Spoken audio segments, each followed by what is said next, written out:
中国疫情大爆发，马上又是新年春运高峰。在北京当局打开国门让中国人出国之际，一些地方政府却发布非必要不返乡、慎重返乡的通知。对此，民间议论纷纷，网络上出现了大量负评，反问：没放开也是非必要不返乡，放开了也是非必要不返乡，那不是白开放了吗？实际上，这波大规模的感染早已蔓延到了农村，但由于医疗资源匮乏，农民只能把感染当成感冒应对。网传视频显示，一些农村感染者躺在地上输液，一些乡镇卫生院没有药品，重症患者只能到县级以上医院去救治。1月5日，有推特网友曝光，在河南驻马店殡仪馆，由于尸体堆积太多，很多遗骨没有火化完就被扔掉。这是驻马店火葬场哈。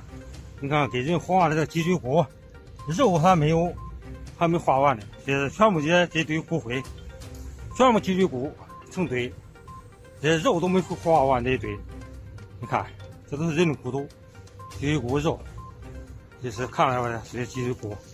也是人的脊椎骨，都没分化完，这是。由于中国疫苗不可靠，此前小红书等多家大陆社交媒体已经有许多铺港打疫苗的攻略。对此，香港卫生官员表示，在短期来港的中国内地居民不可接种香港政府的公众疫苗。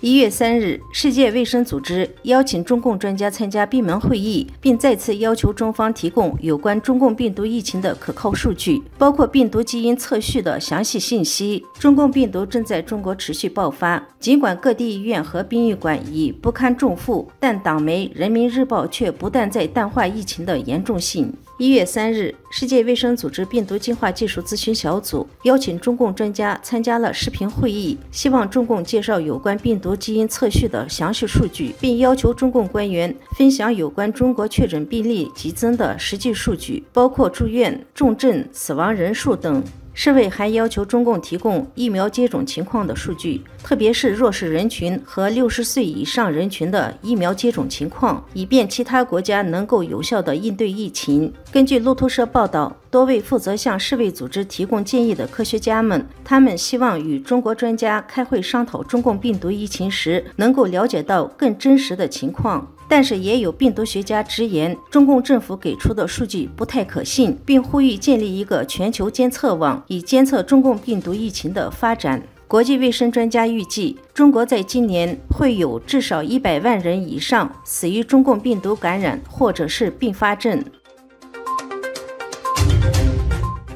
北约秘书长5日警告说，若与中共等独裁政权进行交易时，需警惕对国家安全构成的威胁。同时表示，除俄罗斯以外，就其他独裁政权而言，不应该犯同样的错误，特别是中国，不可以如此依赖他们的商品和产品，以至于变得容易受制于人。发出警告说，必须防止向中共等独裁政权出口技术，结果被他们反过来用于威胁北约。同时，北约还需要加强对从港口和机场到5G 网络等基础设施的控制。而对于俄乌战争表示，没有迹象表明俄罗斯改变了在乌克兰的计划与目标，因此低估俄罗斯是危险的。